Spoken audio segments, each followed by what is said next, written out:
on my lap, looking around the room. I don't see anything.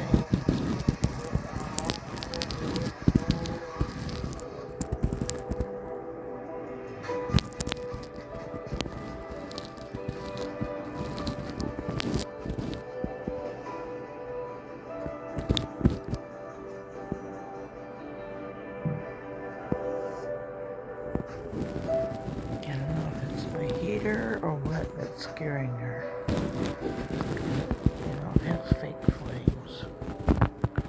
Now she's looking this way again.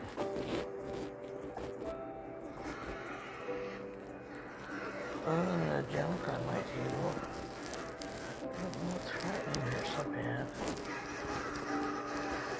If you see anything, let me know.